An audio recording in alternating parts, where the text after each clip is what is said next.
Welcome to the African History Network show right here on 910 AM, the Superstation, the future of radio. I'm your host, Brother Michael Imhotep. It is Monday, June 28th, 2021, and we are live. Hope everybody's doing well today. You know, people are still trying to recover from the floods and recover from the storms here in the Detroit area. Michigan State Police put out a notice today.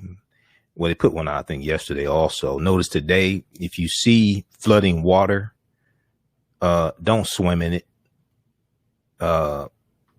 If you, I mean, they had to, I don't understand why they have to put, well, I do understand why they have to. Some people are stupid, but anyway, if you see flooding water, okay, don't swim in it. Don't go scuba diving. Okay, that's, I mean, it's nasty water. All right. I mean, it makes no sense, but maybe they're nasty people. I don't know. But anyway, but all right. So on today's show, we're going to continue our discussion from Sunday. We had a jam-packed show Sunday. You know, we're on 2 hours on Sunday. But Sunday, one of the things we talked about was June 26, 1844 in Oregon, before Oregon became a state in the Union. Oregon passed a law banning all free black people in the state of Oregon. That was June 26, 1854. And we also see that the Oregon Constitution of 1857 included racial exclusions, provisions against African Americans and Asians. These are going to be what are known as Black Exclusion Laws. And we see that Oregon became a state in the Union February 14th, 1859. And it came into the Union as an all-white state. So in the second part of the show, we're going to continue our discussion dealing with Oregon banning free black people in 1844, free African Americans in 1844, and how this impacts Oregon today. The impact can still be felt today. All right. We'll talk about that.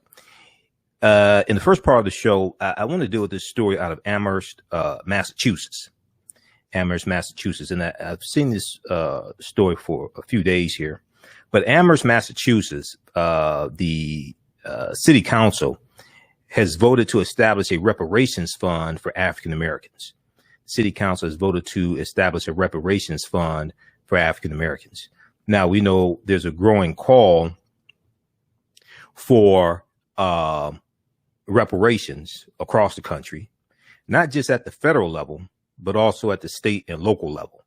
We covered the story here dealing with Evanston, Illinois, who earlier this year, the city council passed a resolution to create a reparations program dealing with redlining, dealing with the history of redlining for Evanston. And they're taking revenue generated from the sale of marijuana, legalized marijuana, to create this fund.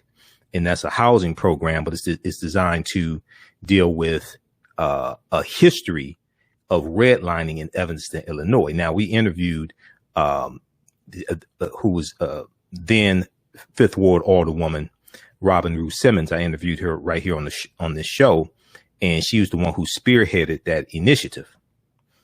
But we see that other cities are trying to figure out how they can address a history of racism, slavery, decades of Jim Crow segregation, redlining, etc., at the city level. And we see the city of Detroit, there's an initiative to put on the November ballot a reparations proposal as well. Okay, so we'll talk about that on today's show also. All right, we'll talk about Amherst, Massachusetts, but also talk about what's going on here locally in Detroit. Now, on the African History Network show, we focus on educating, empowering, and inspiring people of African descent throughout the diaspora and around the world, because right now it corrects wrong behavior. What you do for yourself, what you do to yourself, and what you allow other people to do to you and get away with is based upon what you think about yourself. What you think about yourself is based upon what you have been taught about yourself. What you've been taught about yourself is based upon everything you've read, heard, and seen about yourself. So when you control the radius of a man or woman's thoughts, you can control the circumference of his or her actions, because the mind can't do or teach what it doesn't know. Now, we deal with a number of different topics here on the African History Network show. We deal with current events in history and politics, education, economic empowerment, entrepreneurship, relationships, love, sex, health issues, and much, much more. Sign up for our email newsletter. Text the word Kemet, Kemet, to 22828 to sign up for our email newsletter. Text the word Kemet, Kemet, to 22828 to sign up for our email newsletter. Also visit our website, AfricanHistoryNetwork.com, AfricanHistoryNetwork.com. Sign up for our email newsletter. If you'd like this type of information, you can support the African History Network, $ the AHN show through Cash App, $ the AHN show through Cash App, also through PayPal, paypal.me/the AHN show, paypal.me/the AHN show. When you do it through Cash App, be sure to do $ the AHN show, SHOW. It'll say Michael, and it'll show my name there also. All right. We have a new online course starting up Sunday, July 4th, the 4th of July, 2 p.m. to 4 p.m. Eastern Standard Time. Ancient Kemet, the Moors, and the Maafa, understand the transatlantic slave trade, what they didn't teach you in school. I teach the class as a 10-week online course. We deal with thousands of years of history and what led up to the transatlantic slave trade taking place. Visit our website, AfricanHistoryNetwork.com. AfricanHistoryNetwork.com. We have the information right on the homepage. You can register for the course there. As soon as you register, you can start watching bonus content as well. Ancient Kemet, the Moors, and the Maafa, understanding the transatlantic slave trade, what they didn't teach you in school, is a 10-week online course that I teach. It's going to start up Sunday, July 4th, 2021, 2 p.m. to 4 p.m. Eastern Standard Time. You can watch around the world. We do the classes live. All the sessions are recorded, so you can go back and watch them over and over again. All right, I want to jump into this first story here, and this is coming out of Amherst, Massachusetts. Okay, we're going to go to clip one here in just a second, Shakita. This is coming out of Amherst, Massachusetts. There's a couple of stories from the Associated Press, one from ABC News, some local outlets, Mass Live as well out of Massachusetts, but there's one here from NBC News, also picked up from the Associated Press. Amherst creates fund to pay reparations to Black residents. Amherst, Massachusetts, creates fund to pay reparations to Black residents. Now, Amherst, Massachusetts is among hundreds of communities and organizations across the country seeking to provide reparations for African Americans. And, this past weekend in Cobra, National Coalition of Blacks for Reparations in America, they just had their national conference in Cobra. I wasn't able to attend. I was so busy, but, Dr. Linda Jeffries is one of my teachers. I think he was speaking there, and some people I know who were speaking there. Dr. Greg Carr was speaking there as well. I'm sure Cam Howard spoke. Also, we had Cam Howard here on the show dealing with HR 40, going to be voted on in the House Judiciary Committee. This was 2 or 3 months ago, and it actually passed the House Judiciary Committee for the first time in 32 years. Well, if we look at this article here from NBC News, a Massachusetts town has created a fund to pay reparations to African-American residents as communities and institutions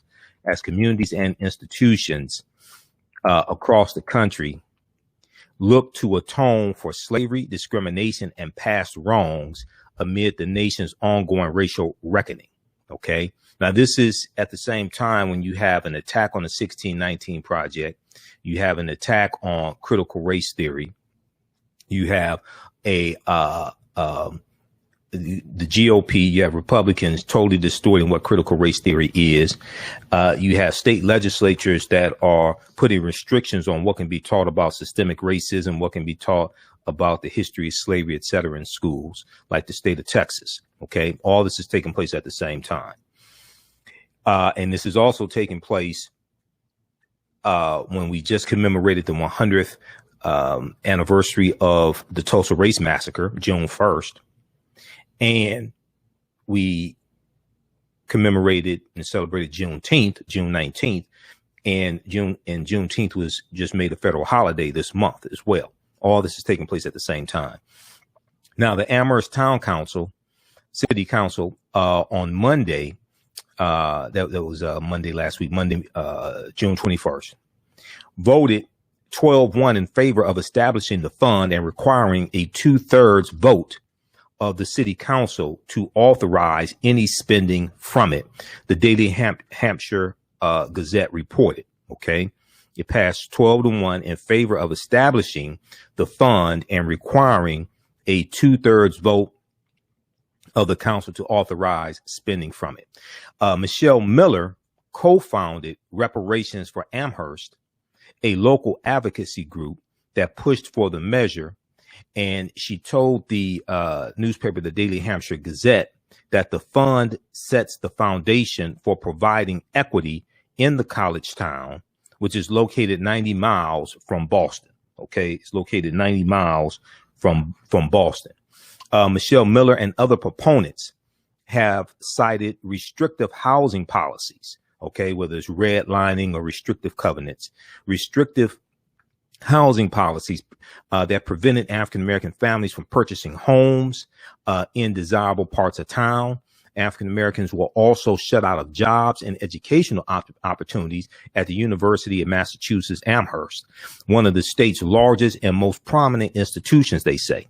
So when I hear, white people talk about African-Americans can be equally as successful as white people if they try harder, they skip over, just like the story yesterday we dealt with, the African-American farmers, their loan forgiveness program being put on hold by a Florida federal judge because a white farmer sued and said they're being discriminated against because they can't take advantage of the federal debt loan forgiveness. But this is to deal with decades of discrimination by African-American against African-American farmers, decades of discrimination against African-American farmers by the federal government.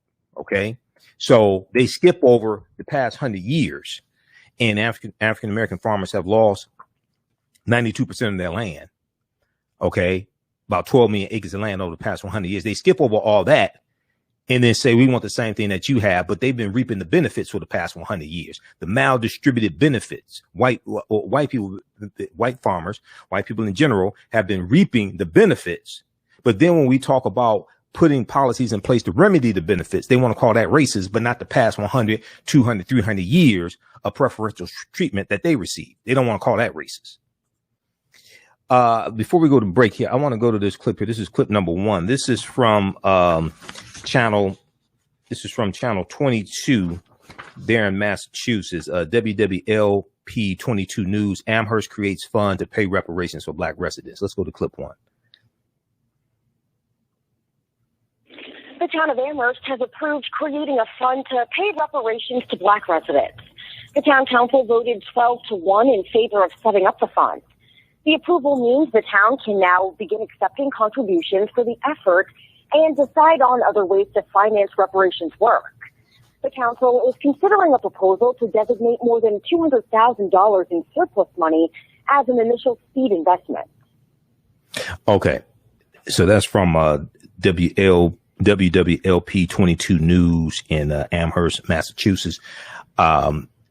We're going to continue this on the other side of the break. We'll also talk about the reparations proposal that could possibly be on the November ballot here in Detroit. Looks like it's going to be on the November ballot as well.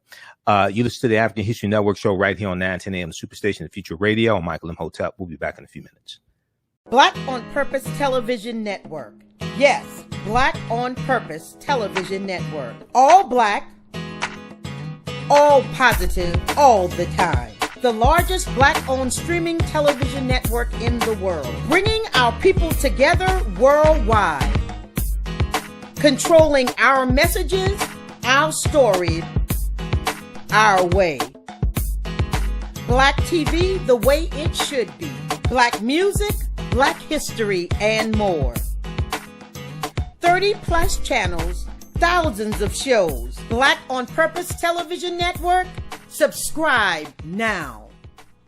Digital Dandelion's Technical Solutions works with businesses like yours to create an operations manual for your business, which is something many businesses don't have. According to AARP, more than 30% of small business owners are over 50 years old. Many business owners want to retire by selling their businesses or by passing their businesses on to their children.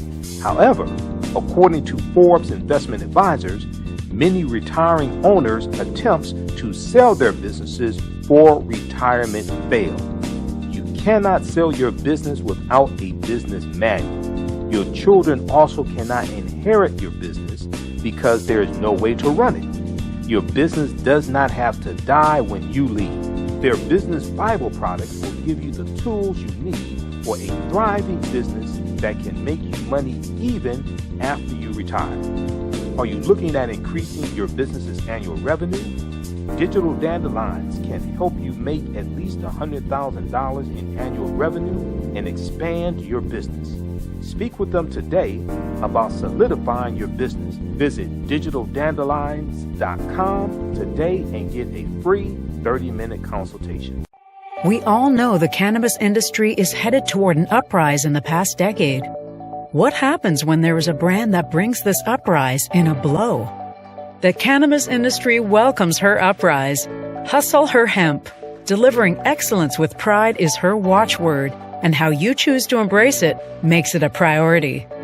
From cultivating rich cannabis into exquisite and tastefully finished CBD products to delivery, Hustle Her Hemp leaves no stone unturned. Hustle Her Hemp's mission is to empower women of color by building business and creating legacies, uniting beauty, health, and business. We are a pure definition of how we want the CBD industry to become in the future. While we are redefining innovation, we bring the same energy to improving the quality of life. Hustle Her Hemp is the new uprise.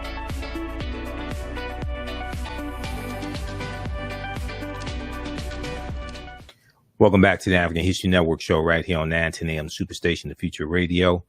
I'm your host, Brother Michael Imhotep. It is Monday, June 28th, 2021. And we are live. Hope everybody's doing well. Calling number is 313-778-7600.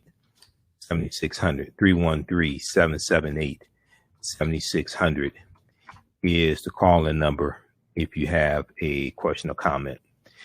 All right, and we know June 29th is tomorrow, but June 29th is the birth date of one Kwame Ture, formerly known as Stokely Carmichael. So we posted an article on our Facebook fan page, The African History Network, from blackpast.org, dealing with Kwame Ture, who helped coin the term Black Power, 1966, June 1966. It was being used before then, but it's a whole backstory. I interviewed Mukasa Dada, who worked with Kwame Ture, Stokely Carmichael. They were both in SNCC together. And Mukasa Dada talked about how it was actually he who came up with the term Black Power. But Kwame Ture actually popularized it. Willie Ricks, Mukasa Dada. Mukasa Dada's still alive. All right, still crazy. Brother's something else. But anyway, I want to go back to the story here dealing with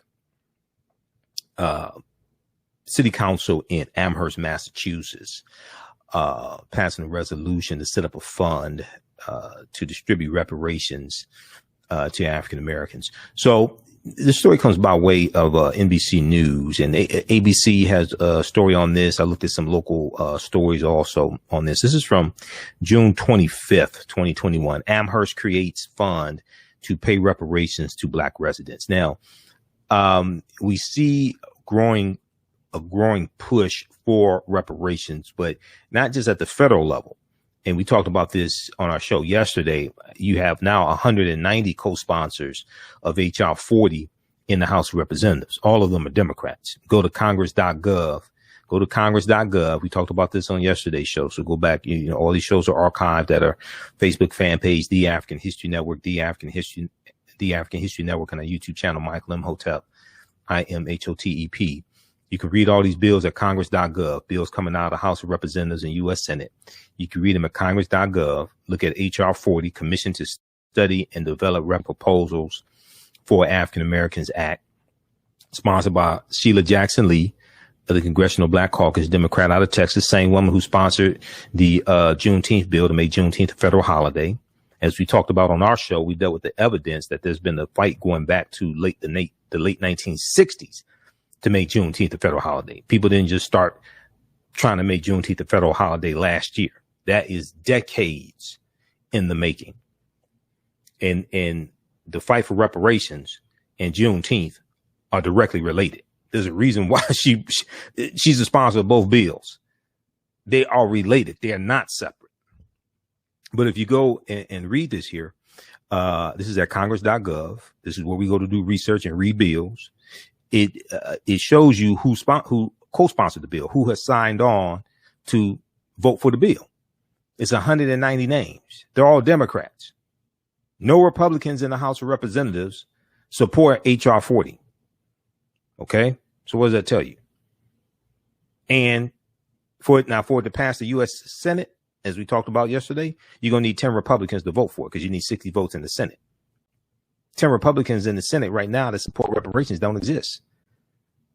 You got a better chance of finding the Loch Ness Monster and Bigfoot, okay, than you do try to find 10 Republicans in the U.S. Senate that support reparations. They don't exist. All right, so read this here.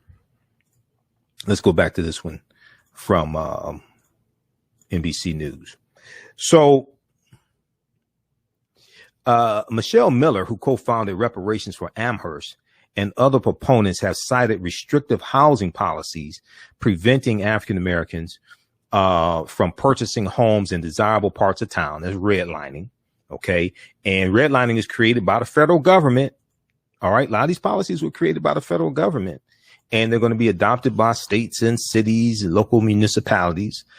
But there's a good piece from blackpast.org dealing with redlining. Redlining goes back to it was created by the Homeowners Loan Corporation in 1933. Homeowners Loan Corporation was created by the federal government in 1933. Redlining we're going to see come into existence somewhere between 1934 and 1937. If we look at this piece here from blackpast.org, there's a redlining 1937. It talks about how redlining refers to a discriminatory pattern of disinvestment and obstructive lending practices that act as an impediment to home ownership among African Americans and other people of color. Now, we know that home ownership is one of the number one ways that you build wealth in this country. African Americans have largely been shut out of that one way or another. Banks use the concept to deny loans to homeowners and would-be homeowners who lived in these neighborhoods. This in turn resulted in neighborhood economic decline and the withholding of services or their provision at an exceptionally high cost. The origin of the term redlining stems from the policies developed by the Homeowners Loan Corporation, the HOLC, created in 1933 by the Franklin Roosevelt administration. This was part of the New Deal. This is part of the New Deal to reduce home foreclosures during the Great Depression, which starts in 1929, the stock market crash of October 1929, and then institutionalized by the 1937 U.S. Housing Act. The 1937 U.S. Housing Act. This is all federal law.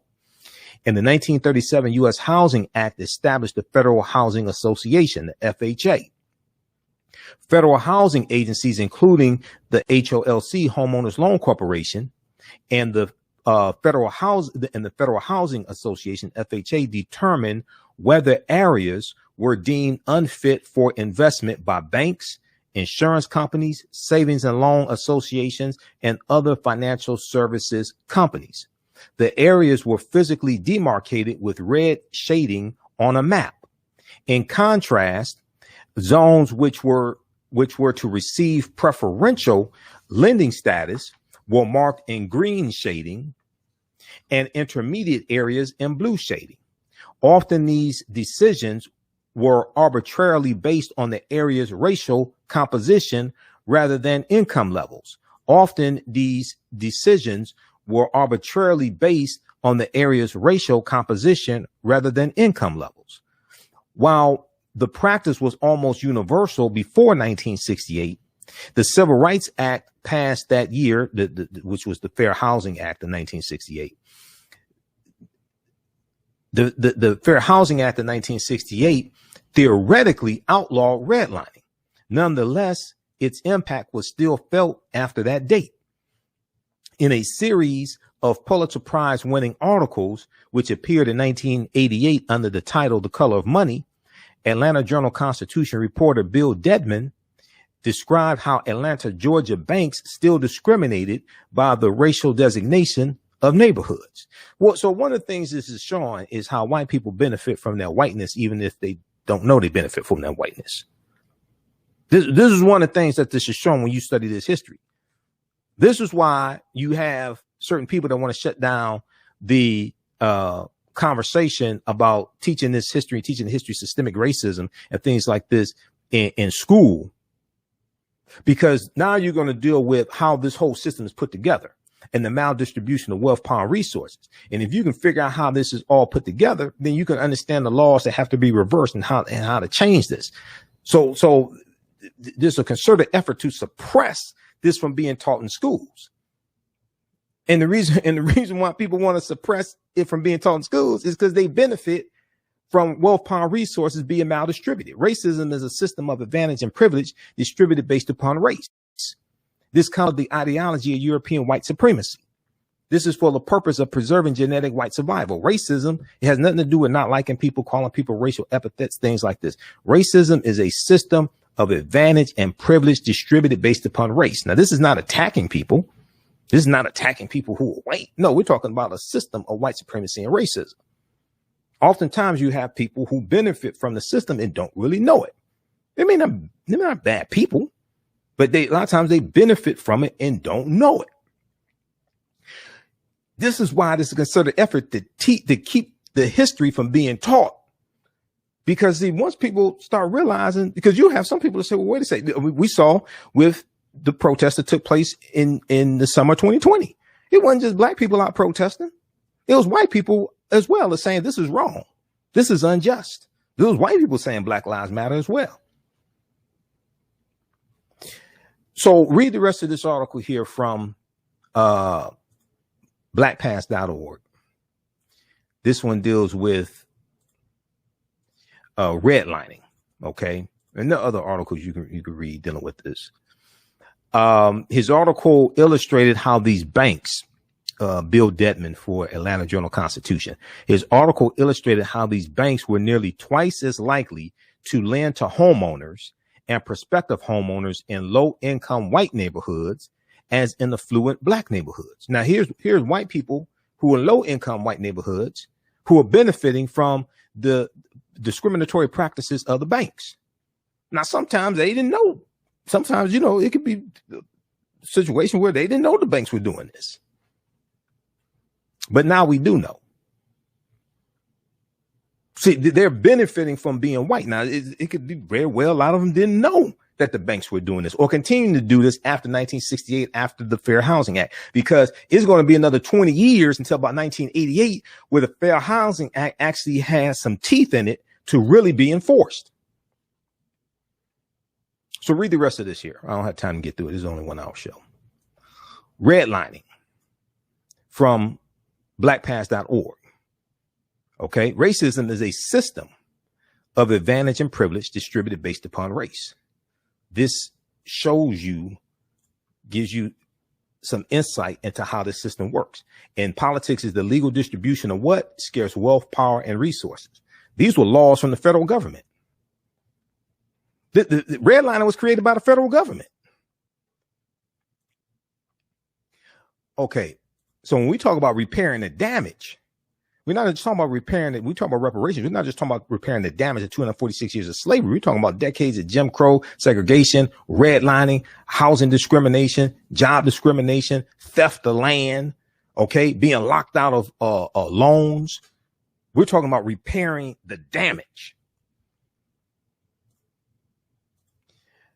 that distributed wealth, power, and resources into the hands of Europeans. And one of the ways we see this is the racial wealth gap, where the median household wealth for a white family is 10 times that of an African-American family. Okay, let's go back to this one here. So Michelle Miller and other proponents have cited restrictive housing policies that prevented African-American families from purchasing homes in desirable parts of town. We can also talk about the GI Bill. I've done a whole presentation dealing with the GI Bill and how many African-Americans were locked out of getting the low interest loans to go to college, buy homes, and start businesses after World War II. Okay, when these men come back home, and many of them are many African-American GIs are discriminated against when it comes to taking advantage of the benefits that they earned from serving in the military through the GI Bill. Now, African Americans were also shut out of jobs and educational opportunities at the University of Massachusetts Amherst, one of the state's largest and most prestigious institutions. As a result, the median income for Amherst, Massachusetts white families is more than 2 times that of African American families, and more than half of its African American population lives below the poverty line. Now, once again, see, now you may have a lot of white people. You have a lot of white people who benefit from this maldistribution of wealth, power, and resources, but they may not know it until it's brought to their attention. They may not really understand how all that came about. Some of them do, but some of them don't. And there's a reason why you have certain people that don't want this history taught in schools, because you have a lot of people who realize, just as we saw last summer, of different races, to realize this is wrong. You can't treat people like this. This is why America must have a massive history lesson. This is why America must have a massive history lesson to correct these injustices. You have to call them out so you can correct them. Now, Amherst, Massachusetts is among hundreds of communities and organizations across the country seeking to provide reparations to African Americans, from the state of California to cities like Providence, Rhode Island, religious denominations like the Episcopal Church, and prominent colleges like Georgetown University in Washington. Amherst, Massachusetts advocates have cited Evanston, Illinois, and which became the first African American city to pay reparations last month, as a model. That would be May 2020, as a model for their efforts. Now, Robin Rue Simmons, Fifth Ward Alderwoman Robin Rue Simmons, she spearheaded that initiative in Evanston, Illinois. And the proposal that the city council came up with is based upon a 77-page study that was done in the year 2020. Okay. And I read some of that study in preparation for my 1-hour interview with Robin Rue Simmons. The interviews are archived here on the African History Network, on Facebook and YouTube. And I've got the study around here somewhere. What the hell is that thing? I got it because I took it to the printer and got it printed up. Oh, I think this is just, let's see right here. This right here. Evanston Policies and Practices Directly Affecting the African American Community, 1900 to 1960 and present. This is the 77-page study that the reparations program in Evanston, Illinois is based upon. They did the research. Now, some people say, "Oh, why are you dealing with housing? Why aren't you dealing with slavery?" Well, when you read the study and you do research on this, you'll find out that the state of Illinois abolished slavery in 1818. Evanston, Illinois was founded in the 1840s. Evanston did not have a history of slavery, but they had a rampant history of housing discrimination and redlining going back to 1855, when the first African American moved into Evanston, Illinois. That's why they dealt with redlining and not slavery. They don't have a history of slavery in Evanston, Illinois. And when I called Robin Rue Simmons, who at the time was the Fifth Ward Alderwoman, and I explained this to her, I said, I've been researching this. I said, I haven't found any evidence that slavery ever existed in Evanston, Illinois. She said, I'm so glad you said that, because so many people were putting out misinformation saying, oh, they should do reparations for slavery. This is a joke, blah, blah, blah, because they ain't do research. And when I started breaking it down to her, because I researched this, I said, I can't find any evidence that slavery ever existed in Evanston, Illinois. She said it didn't. That's why they dealt with redlining. Okay, let's continue here. Calling numbers 313-778-7600. is the calling number if you have a quick question or comment. 313-778-7600 is the calling number if you have a quick question or comment. All right, we're going to go to clip 2 here in just a second, Shakita. So the program out of Evanston, Illinois uses marijuana tax revenues to give eligible African Americans $25,000 housing grants for down payments, repairs, or existing mortgages. Amherst Town manager Paul Bockelman said local approval of a fund means the town can now begin accepting contributions for reparation work and decide on a financial plan going forward. Paul Bockelman and other town officials have suggested designating more than $200,000 in surplus budget funds as an initial seed investment. Okay.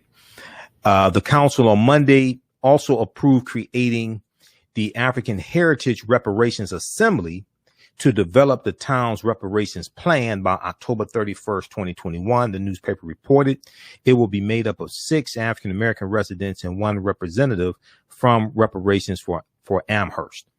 Councilor Mandy Jo Haneke was the lone vote against the fund, suggesting it was premature to establish it before forming the assembly. Okay, yes, she's a white woman also. I went to her Facebook page and checked it out. Michelle Miller, meanwhile, said Thursday her group hopes to establish a private fund to bolster the town's efforts. Okay. She said, quote, "We look forward to supporting the African heritage community to implement a robust and sustainable reparative plan." End quote. Okay. Check out this article here at NBCnews.com. Amherst creates fund to pay reparations to African-American residents. Now, at the same time that this is going on in different cities across the country, we also see a growing call for reparations right here in the city of Detroit. And Keith Williams, Michigan Democratic Black Caucus. He called me. He's a friend of mine. We're on, I'm on the board of Grits and Politics with Keith Williams. He called me about this a few weeks ago. We know that they're collecting signatures to put a reparations bill on the ballot in the November election here in Detroit also. Okay. I want to go to this clip here from WDIV Channel 4 from this is from June 16th, 2021. Reparations discussion gains momentum with City Council resolution petition drive. Let's go to this clip.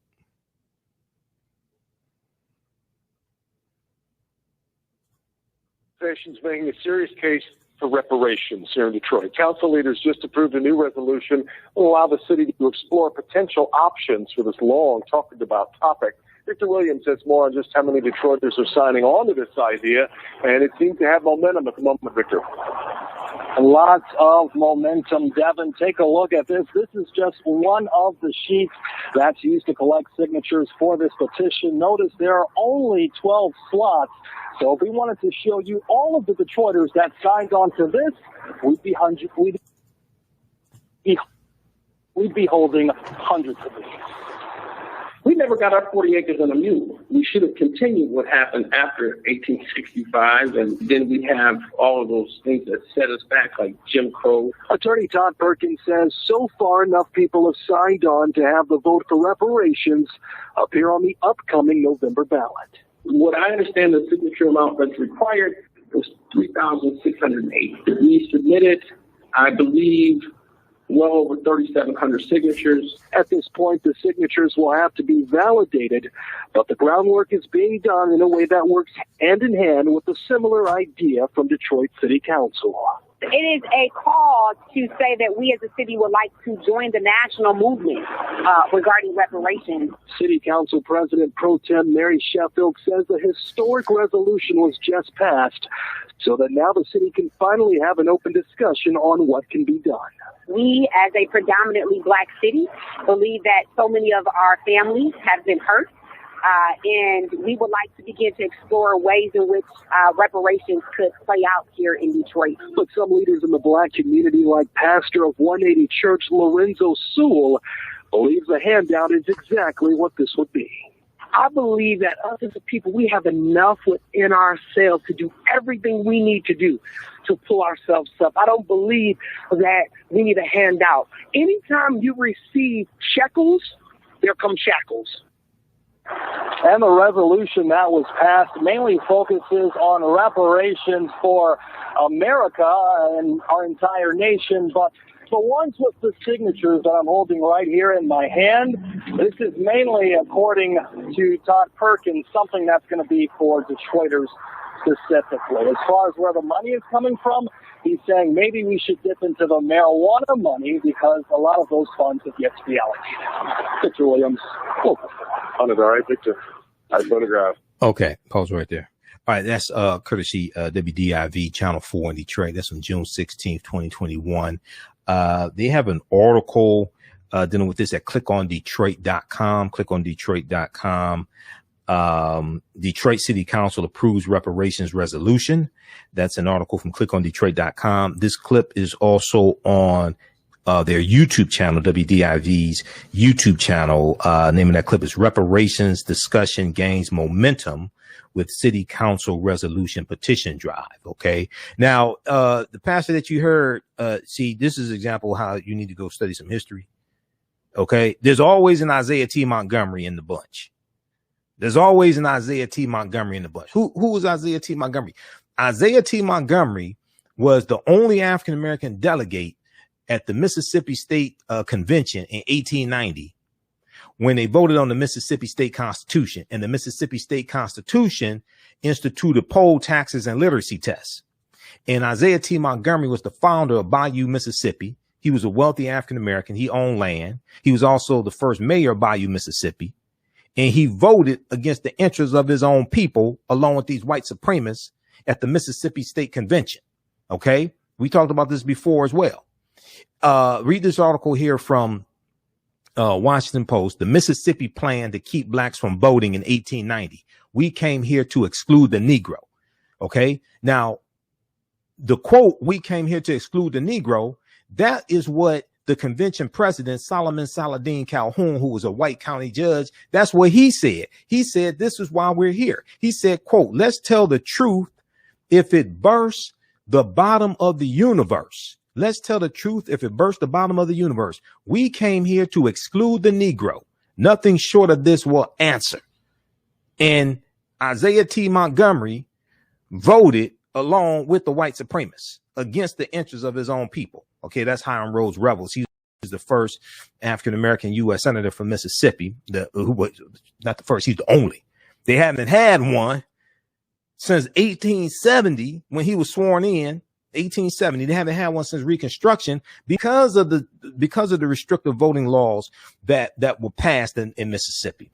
This is one of the reasons why you needed a Voting Rights Act of 1965. Okay. And it's been attacked. The Voting Rights Act of 1965 has been attacked since it was signed into law in 1965 by President Lyndon Johnson. This is Isaiah T. Montgomery. I think he's related to Senator Tim Scott also of South Carolina. This is Isaiah T. Montgomery. All right. So there's always one in the bunch. This is why you need to understand history.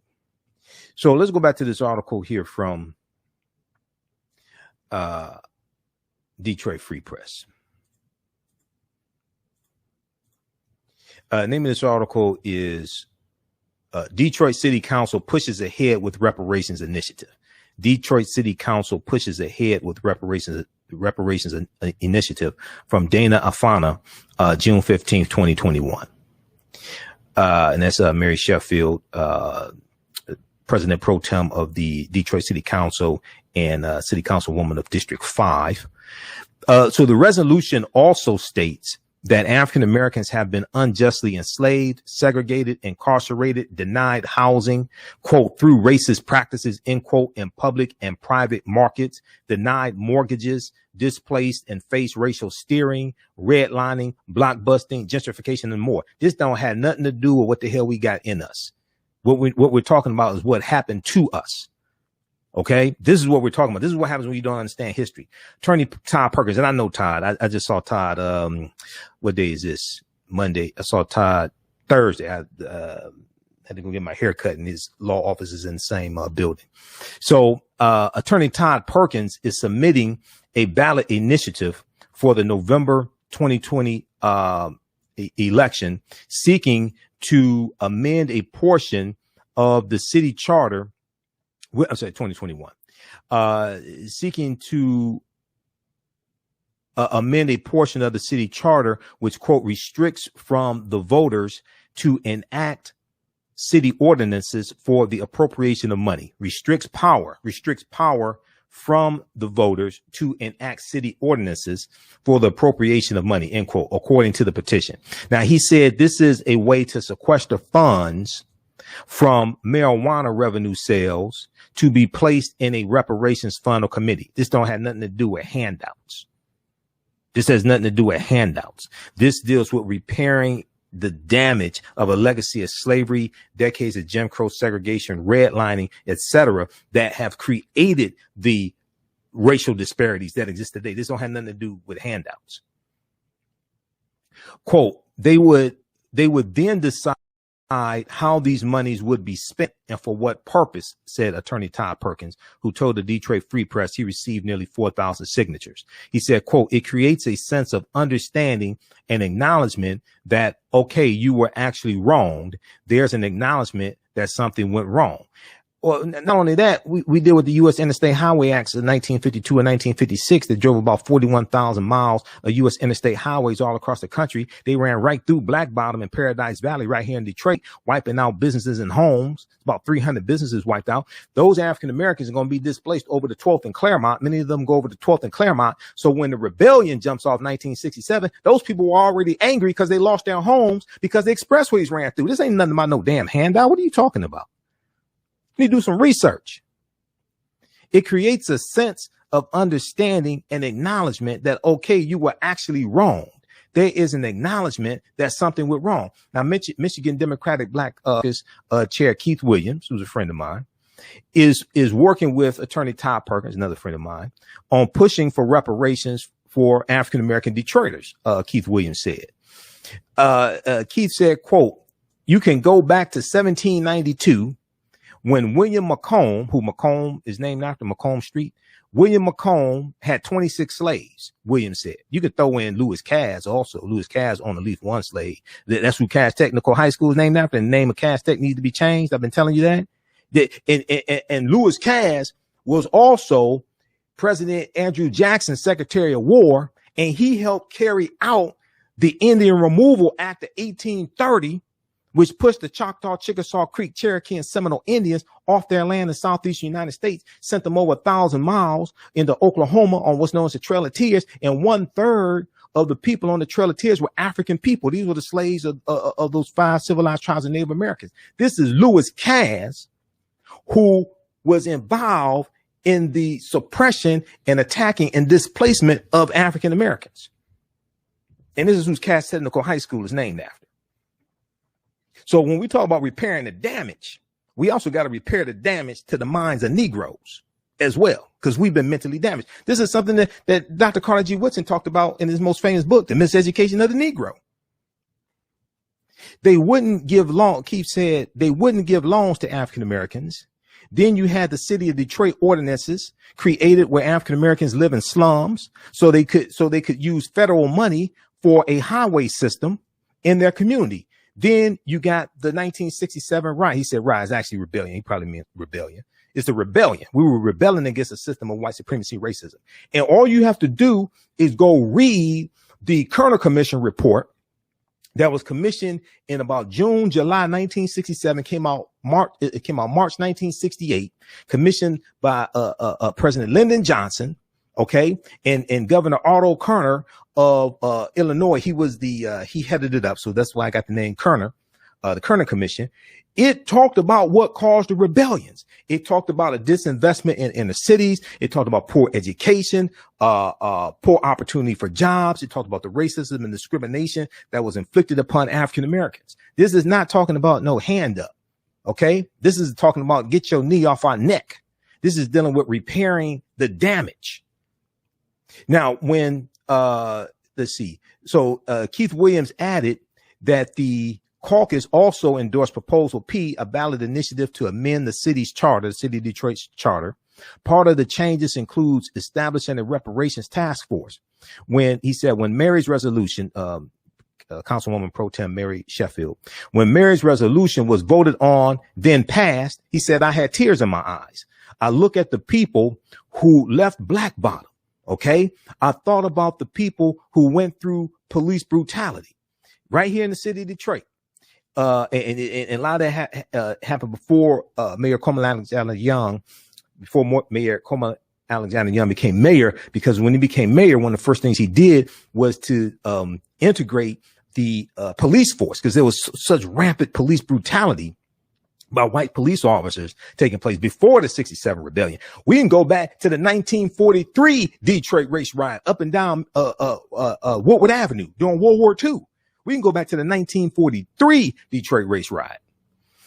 So he said the people who have been impoverished all of their lives in Detroit, all of the wealth that was taken from us. I say God is good, Keith Williams said. Now, the resolution from City Council highlights that the city addresses a range of issues, including right to water and sanitation. That's not a handout. Right to environmental health. That's not a handout. Right to safety. Right to live free from discrimination, including people with disability, immigrants, LGBTQ, and others. That's not a handout.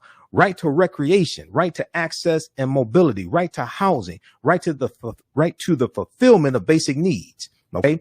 Read the rest of this. It goes on to say, Mary Sheffield says there's a lot of systemic issues that African Americans face. And this is a predominantly Black city and needs to stay a predominantly Black city as well. She said, I think it's important that we acknowledge it and we at least begin to have conversations on how to address the issues of reparations. Okay, so read the rest of this article. Those watching on Facebook and YouTube, we're going to keep broadcasting. We're out of time here on 910 AM Superstation WFDF. We're going to talk about when Oregon banned Black people, free Black people in 1844. We'll continue that discussion. Right now, it's correct wrong behavior. It's not over till we win Wakanda forever. And we'll talk to you tomorrow. Peace. Stand by. Stand by. All right. We're going to keep going here. We're out of time here on 910 AM Superstation WFDF. How's everybody doing? Hey, if you like this type of information, you can support the African History Network, $ TheAHNShow through Cash App, $ TheAHNShow through Cash App, and also through PayPal, paypal.me/TheAHNShow. Okay. We definitely need your support. This helps us keep broadcasting 6 days a week. Cause as I said before, some people don't know this, right? I'm on the radio. I don't get paid to do radio, right? I don't get paid to do radio. So this helps to finance all this. All right. This helps us keep broadcasting 6 days a week, keep doing the research, pay some of the bills, etc. Okay. $ TheAHNShow through Cash App, also through PayPal, paypal.me/TheAHNShow. Or at our website, AfricanHistoryNetwork.com. Now we have a new online course starting up, Sunday, July 4th, the 4th of July, Sunday, July 4th, 2021. Ancient Kemet, the Moors, and the Maafa, Understanding the Transatlantic Slave Trade, what they didn't teach you in schools. Class number 1. This is a 10-week online course that I teach. When you go to our website, AfricanHistoryNetwork.com, scroll down. It's a 10-week online course that I teach. We deal with thousands of years of history and what led up to the transatlantic slave trade taking place. Click on register here, takes you to the next page. And it says 20-hour online course. Click here to enroll. It's regularly $130, on sale $80. This is a 10-week online course. We do the class live. All of the sessions are recorded. So you can go back and watch it over and over again. Okay. I do a PowerPoint presentation. We have book references, articles, video clips, guest speakers. Dr. David Imhotep, who wrote the book, The First Americans Were Africans, Documented Evidence. He spoke to my class June 12th, because I have a Saturday class that's wrapping up right now. We have 3 more sessions of the Saturday class. And he spoke to my class. We had archaeologist Nubia Wardford speak to my class a few weeks ago. So we do the classes live. All the sessions are recorded. You can go back and watch them over and over again. And what we're going to do when you register for the class, we're also going to enroll you in the Saturday class. So you can watch classes 1 through 7 of the Saturday class. And you can also join us live Sunday, July 4th, 2021 for 2 p.m. Eastern Standard Time for ancient Kemet, the Moors, and the Maafa, understanding the transatlantic slave trade, what they didn't teach you in school. Okay. All right. So I want to go to this next story here, and let's see. Read the book, How White Folks Got So Rich, The Untold Story of American White Supremacy. How White Folks Got So Rich, The Untold Story of American White Supremacy. And this book deals with a lot of the laws and policies that were put in place to maldistribute wealth upon resources. And it deals with the U.S. Interstate Highway Acts in 1952 and 56. It deals with, the expressways. It deals with the redlining, steering, all those policies to maldistribute wealth upon resources. This is after slavery. Okay. This is after slavery. There's also a piece from NBCnews.com that deals with the expressways, because there's more talk in different cities dealing with trying to repair some of the damage that the expressway systems have done, and going through the expressway systems going through and wiping out homes and businesses, disrupting communities, etc. Okay.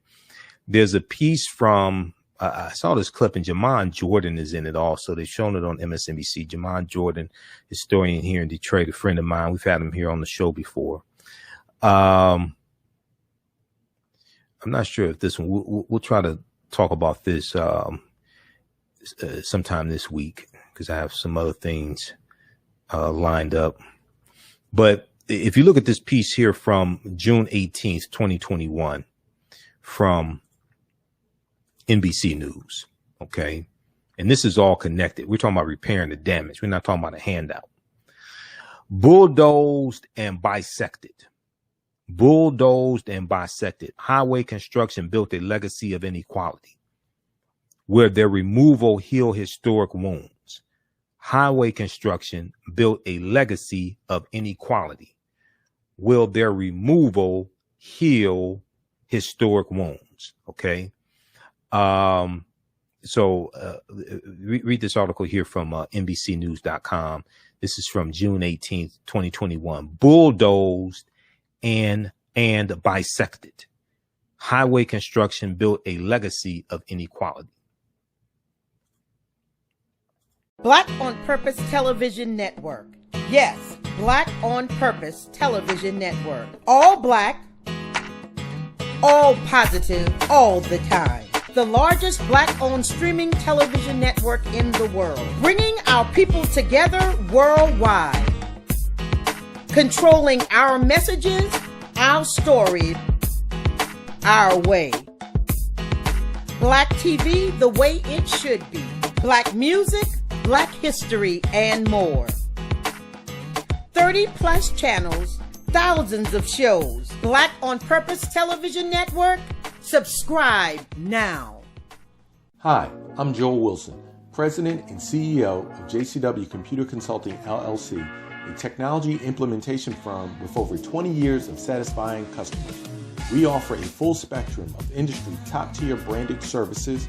We are an authorized partner or reseller for Lenovo, Zoom, T-Mobile, Microsoft 365 and Surface tablets, Google Workspace, Acer, Asus, Samsung, PCmatic security software, and many more. Our online store features laptops, Chromebooks, computers, printers, accessories, and software. Businesses, Take advantage of our free 1-hour Zoom tech consultation and know we offer top nationwide high-speed internet service providers, voice over IP, and cellular phone services. Home users, don't miss our current in-stock Chromebook inventory. Please visit us at jcwcc.com or call 215-879-6701. For 25 years, the Black History 101 Mobile Museum has carried on the rich legacy of the Black Museum movement in America by showcasing original artifacts of the Black experience at colleges, universities, K-12 schools, corporations, libraries, conferences, and cultural events, making it the most traversed Black History mobile exhibit in American history. Dr. Khalid El-Hakim is the founder of the Black History 101 Mobile Museum, and he is a highly sought-after public speaker on topics of Black history, social studies, education, museum studies, hip-hop, and race relations. Dr. Khalid was named among the change makers for NBC Universal's Erase the Hate campaign and listed as one of the 100 men of distinction for Black enterprise. He recently founded the Michigan Hip Hop Archive on the campus of Western Michigan University. The Black History 101 Mobile Museum is currently scheduling in-person and virtual exhibits nationwide. For more information, please contact Dr. Khalid El-Hakim directly at 313-645-4197, 313-645-4197, or visit their website at blackhistorymobilemuseum.com. That's blackhistorymobilemuseum.com. You can also email him at bhistory101@yahoo.com, bhistory101@yahoo.com. All right, now I want to go to this next story here. So on our show yesterday, we started talking about what happened in Oregon in 1844, June 26, 1844. Oregon was a territory. It wasn't a state in the Union. And they passed a law that banned all free African Americans. Okay. They passed a law banning all free African Americans. There was a piece from Equal Justice Initiative that talked about this, and we shared that on yesterday's show, on Monday's show. So we're going to recap that, and then I want to go to this piece from the Washington Post that goes more in depth, and there's some information also from blackpast.org.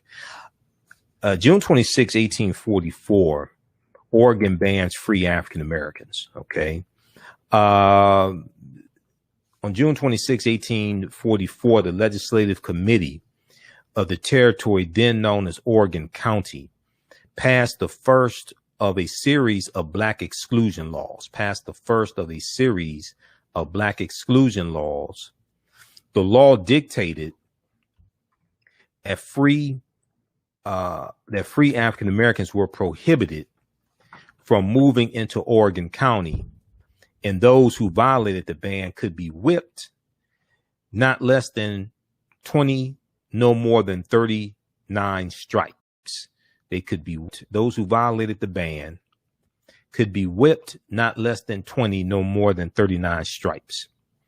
That December, the law was amended to substitute forced labor for whipping. It specified that African Americans who stayed within Oregon would be hired at a public auction, and that the hirer would be responsible for removing the hiree out of the territory after the prescribed period of forced service was rendered. This law was enforced even though slavery and involuntary servitude were illegal in Oregon. All right.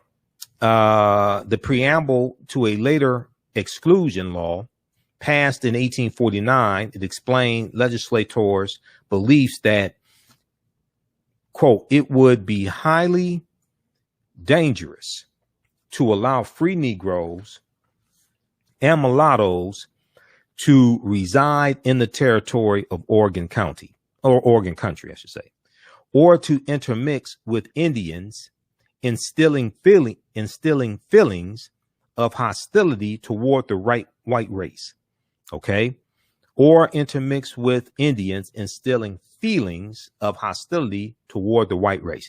Now, the Oregon Constitution of 1857 included racial exclusion provisions against African Americans and Asian Americans. And then we know February 14th, 1849, Oregon joins the Union as an all-white state, okay? Oregon joins the Union as an all-white state. All right, so that's from EJI.org, Equal Justice Initiative. Now, I want to look at this piece from the Washington Post. This is by Deneen L. Brown, June 7th, 2017. When Portland banned blacks, Oregon's shameful history of an all-white state.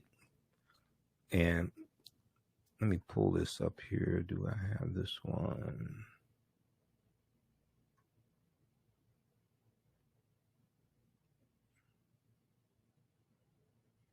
Okay, just let me pull this one up also. Just 1 second here. All right, so in 1844, and they show a picture here, the Ku Klux Klan parade, East Main Street in Ashland, Oregon in the 1920s. They show the Klan having a parade, the Klan marching. All right.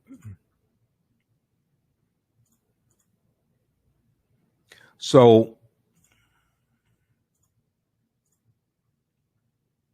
in 1844, all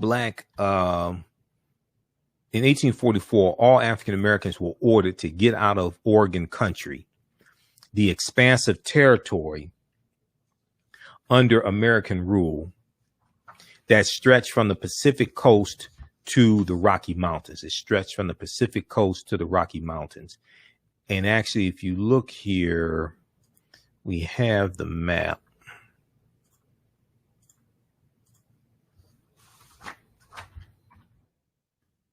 Get to see Oregon country here. Okay, United States here. So it's not a state in the Union yet. It becomes a state in the Union in 1859. This is British North America, Canada. This is Vancouver over here, part of Canada, Pacific Ocean.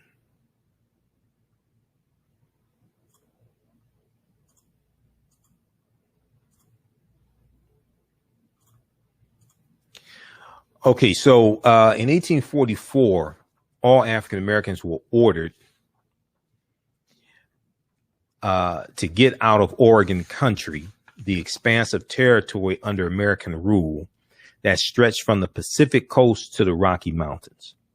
Those who refused to leave could be severely whipped, the provisional government law declared, but not less than by not less than 20 or more than 39 stripes, end quote, to be repeated every 6 months until they left. To be repeated every 6 months until they left. They would be beaten every 6 months until they left. Okay, Oregon country. Now, these laws still have an effect on the racial makeup of Oregon today. This is why it's one of the whitest states in the country. Now, Oregon country's provisional government was led by Peter Burnett, a former slaveholder who came west from Missouri by wagon train, and he passed a law in 1845, 15 years before Oregon became a state. The law allowed slaveholders to keep their slaves for a maximum of 3 years. The law allowed slaveholders to keep their slaves for a maximum of 3 years. After the grace period, all African Americans, those considered freed or enslaved, were required to leave Oregon country. African American women were given 3 years to get out. African American men were required to leave in 2. I'm not exactly sure why they wanted African American women to stay an extra year. I can guess, but not exactly sure. So the law became known as the Peter Burnett Lash Law. The Peter Burnett Lash Law. Burnett, who also opposed Chinese migration to Oregon country, would later become the first American governor of California. Okay. Later became the first American governor of California. And there was discrimination against both African Americans and Asian Americans in California also. There was a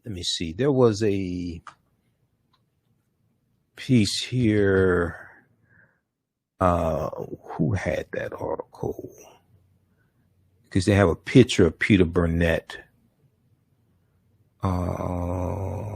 Oregon Live. I think this one right here from OregonLive.com. Yeah, this one right here.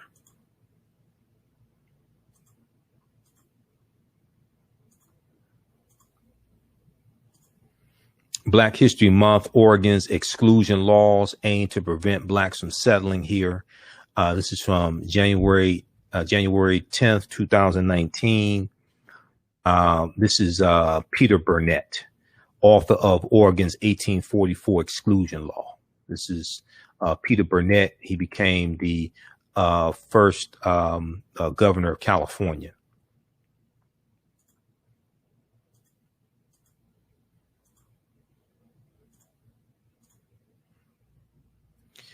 All right. First American governor of California. Now, the Lash Law, named after Peter Burnett, the Peter Burnett Lash Law, was quickly amended and then repealed. No African Americans were ever lashed under the law. Okay, but it's originally called the Peter Burnett Lash Law. But the act would become the first of three exclusion laws. Okay, the act would become the first of three exclusion laws that shaped the Pacific West, banning any additional African Americans from coming to Oregon country. Okay. The act would become the first of three exclusion laws that shaped the Pacific West, banning any additional African Americans from coming to Oregon country. Now, those laws created what one African American professor calls a very hostile environment, that has long made Oregon and its largest city, Portland, okay, Portland, Oregon, where the Trailblazers are from, the NBA team. I think they're still from Portland. A stronghold is made Portland a stronghold for white supremacists like Jeremy Joseph Christian, the man accused of killing two men and severely wounding another on a light rail train in May of 2017. May of 2017. This article is from June 7th, 2017. Now, few people are aware of Oregon's history of blatant racism, including its refusal to ratify the 14th and 15th Amendments of the U.S. Constitution. 14th Amendment dealing with citizenship, 15th Amendment dealing with guaranteeing the right to vote for African-American men, 15th Amendment 1870, 14th Amendment of 1868. Now, in 1848, the territorial government passed a law. This is before Oregon becomes a state in the Union. That's not until 1859.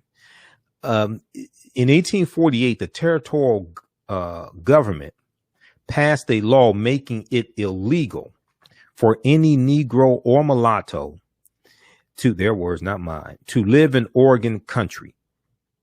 In 1850, under the Oregon Donation Land Act, the Oregon Donation Land Act, whites and half-breed Indians were granted 650 acres of land from the government. Okay. White people and half-breed Indians were granted 650 acres of land from the government. But any other person of color was excluded from claiming land in Oregon. In 1851, Jacob Vanderpool, the African-American owner of a saloon restaurant, restaurant and boarding home, was actually expelled from Oregon territory. The Salem Public Library records state, quote, the exclusion laws were primarily intended to prevent blacks from settling in Oregon, not to kick out those who were already here. The exclusion laws were primarily intended to prevent blacks from settling in Oregon, but not to kick out those who were already here, according to Salem Public Library records. But Vanderpool's neighbor, quote, reported him for the crime of being black in Oregon, and Judge Thomas Nelson gave him 30 days to leave the territory. Okay, he got reported for being black in Oregon. Now, in 1857, as Oregon sought to become a state, it wrote the exclusion of blacks into its constitution. This is the 1857 Constitution of State Constitution of Oregon. They stated, quote, no free Negro, just a second, no free Negro or mulatto not residing in this state at the time of the adoption of this Constitution shall ever come, reside, or be within this state, or hold any real estate, or make any contract, or maintain any suit therein, and the legislative assembly shall provide by penal laws for the removal by public officers of all such free Negroes and mulattoes, and for their effectual exclusion from the state, and for the punishment of persons who shall bring them into the state, or employ or harbor them therein. Okay, let me repeat that. This is in the 1857 State Constitution of Oregon. Okay, as Oregon sought to become a state in the Union of the United States of America, it wrote the exclusion of blacks, of African Americans, into its constitution. The 1857 State Constitution of Oregon says, quote, no free Negro or mulatto not residing in this state at the time of the adoption of this Constitution shall ever come, reside, or be within this state, or hold any real estate. They're making it illegal for African Americans to own land in Oregon, or hold any real estate, or make any contract, or maintain any suit therein. And the legislative assembly shall provide for penal laws for the removal by public officers of all such free Negroes and mulattoes, and for their effectual exclusion from the state, and for the punishment of persons who shall bring them into the state, or employ or harbor them therein. So they're saying you're going to be punished if you hire these Negroes or mulattoes, if you harbor them, if you have them stay with you, you try to hide them, protect them, if you bring them into the state. This is a total exclusion of free African Americans and mulattoes in the state of Oregon in their state constitution of 1857. Now, when Oregon entered the Union of the United States in 1859, it did so as a quote unquote whites only state. It did so as a whites only state. The original state constitution of Oregon banned slavery, but also excluded non-whites from living there. So they banned slavery, but they also excluded non-whites from living in Oregon. Now, Winston Grady Willis, director of Portland State University School of Gender, Race and Nations, said Oregon is the only state in the United States that actually began as literally whites only. Oregon is the only state in the United States that actually began as literally whites only. He went on to say, even though there was subsequent legislation that challenged those statutes, the statutes were not removed from the books until 1922. Now, Grady Willis went on to say, it's really important for folks to understand this notion of Oregon as this lily white state sets the tone and is important structurally for the remainder of history of not only the state of Oregon, but cities like Portland, Oregon as well. Now, Portland, Oregon's reputation as a progressive city is largely a myth, he said. Is largely a myth, he said. According to the July 2015 census report, the city of Portland, Oregon had 612,000 people and was 77.6% white and 5.8% African American. Grady Willis called it, quote, a key site for Klan activity, a key site for Ku Klux Klan activity.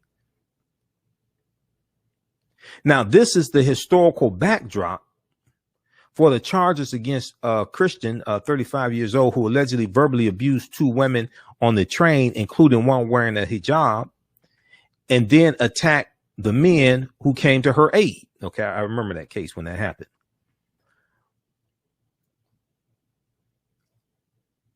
Okay.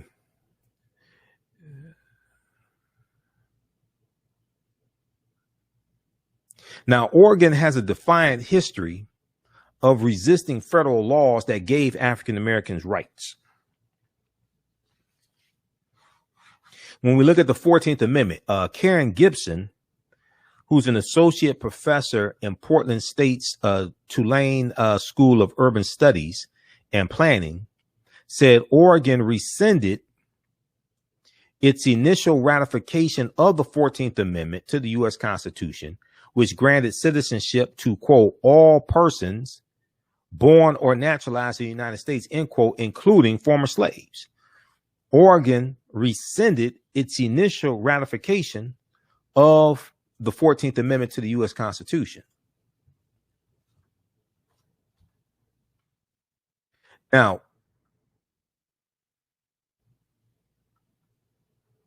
just 1 second here. Okay, now Oregon was just one of 6 states that refused to ratify the 15th Amendment, which gave African American men the right to vote. Oregon was just one of 6 states that refused to ratify the 15th Amendment of 1870.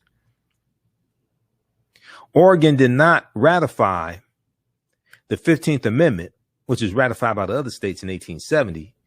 Oregon did not ratify the 15th Amendment until 1959, 100 years after the state joined the Union in 1859. It was a symbolic adoption as part of its centennial celebration. This 100th anniversary celebration as being a state in the Union. They did it as symbolism. It was a symbolic adoption for Oregon to ratify the 15th Amendment in 1959. It did not re-ratify the 14th Amendment to the U.S. Constitution until 1973. Now, many white settlers who came to Oregon came here for the Oregon Land Donation Act. The Oregon Land Donation Act. This place was intentionally settled by whites for whites, Gibson said. Okay, and that gave the Oregon Donation Land Act gave whites and half-breed Indians 650 acres of land. They were allocated that from the government. Quote, they did not want slavery here. They didn't want land taken over by large plantations. So they did not have to compete with bonded labor. So they didn't have to compete with bonded labor. They didn't want to compete with the labor of enslaved Africans. because you can't work cheaper than free. And we know there were at least 262 skills, trades, and crafts that African people had in this country from 1619 to 1865. So you're going to see these efforts by some people to keep slavery out of areas, not for moral reasons, not because they felt slavery was wrong and they didn't feel they felt people shouldn't be treated like that. Well, it's because of economic reasons. They didn't want slaves doing the work and doing the jobs that white men were doing, because we had skills and trades. Okay, we were skilled tradespeople also. We weren't just picking cotton. So you're going to see this. You're going to see this fight as well, trying to keep slavery out of areas for economic reasons. Quote, they did not want slavery here. They did not want land taken over by large plantations, so they didn't have to compete with bonded labor. But they also thought blacks were inferior. They also thought blacks were inferior. That is still here. White supremacy is about that. The beliefs that whites are supreme. Now, Darnell Milner, I should say, Professor Emeritus in Portland State's Black Studies Department, said many early Oregon settlers were opposed to slavery, quote, not because of what it did for blacks, but because of what it did to them, to white people, not because of what it did to African Americans, but because of what it did to white people. Slavery represented a competition they did not wish to work against, end quote. Now, Darnell Milner said Oregon became a place where many practices we associate with the Jim Crow South were legal here. Many practices we associate with the Jim Crow South were legal in Oregon.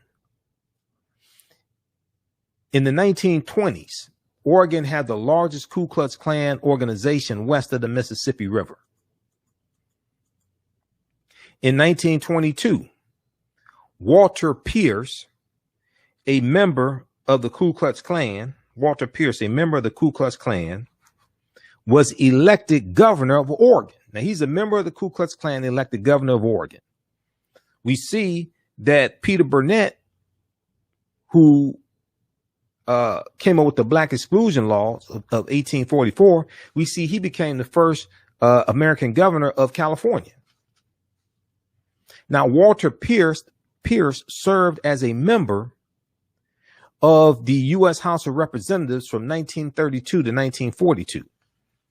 Okay. And then and we know in 1922, he became governor of Oregon. He was a Klan member. They showed some more Klan members there. It says Jesus saves above them. Question we should ask is, Jesus saves who? Who is it saving them? Who is it saving? Who's Jesus? I'm just asking. The question says Jesus saves. So my response would be, Jesus saves who or whom? Now, Oregon's hostility toward African Americans remains part of the state's culture. It remains part of the culture of Oregon. In the 1980s and 90s, Oregon became a destination for the largest skinhead movement in the country, Darnell Milner said.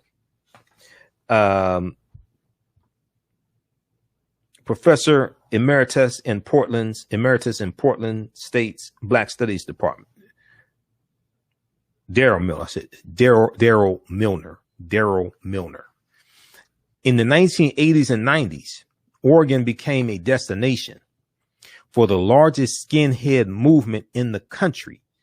Okay, Darrell Milner said, quote, their objective was to achieve something pioneers tried to achieve here, and that was to create a white homeland.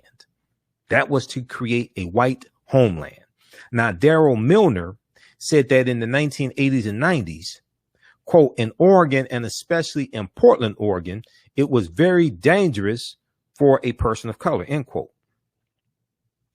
An infamous racial attack occurred in Portland in 1988 when an Ethiopian immigrant was fatally beaten by 3 white supremacist skinheads on the streets of Portland, Oregon. Mulugeta Sarah was a student at Portland University. He was killed by 3 white supremacists who were members of the white Aryan resistance who beat him with a baseball bat. In 1990, the Southern Poverty Law Center and the Anti-Defamation League won a lawsuit against the white Aryan resistance on behalf of Sarah's family. Daryl Miller said he has lived in Oregon 47 years.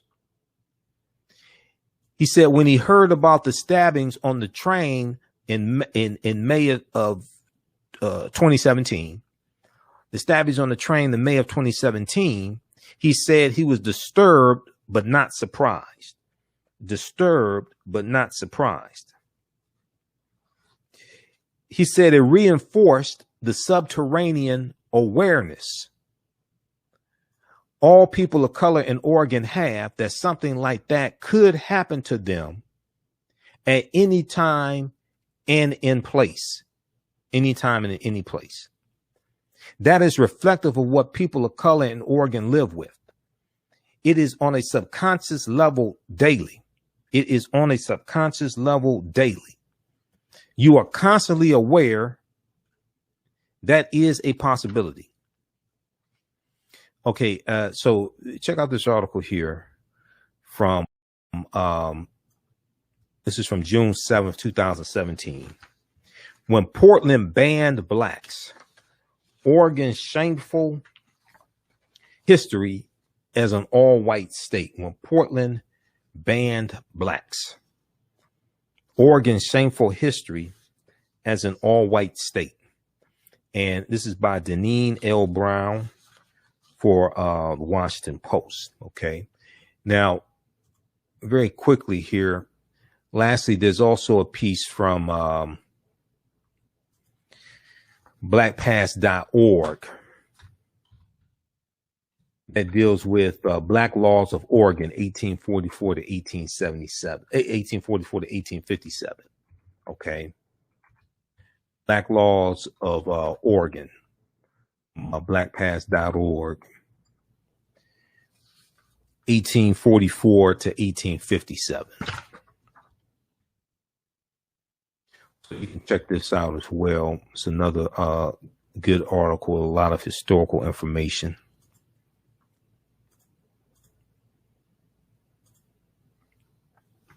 Black Laws of Oregon, 1844 to 1857.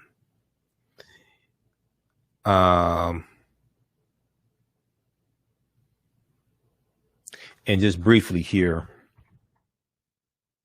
it says beginning with the Exclusion Law of 1844, enacted by the provisional government of the region of Oregon country before it became a state in the Union, Oregon passed a series of measures designed to ban African American settlement in the territory. Historian Elizabeth McLagan describes those laws in the article below. Now, Oregon passed exclusion laws against African Americans twice during the 1840s, considered another law in the 1850s, and in 1857 approved an exclusion clause as part of its constitution.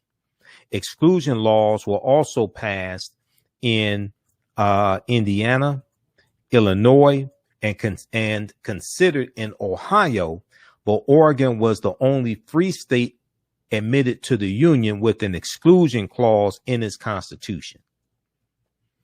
All right, so read the rest of this here. The Black Laws of Oregon, 1844 to 1857.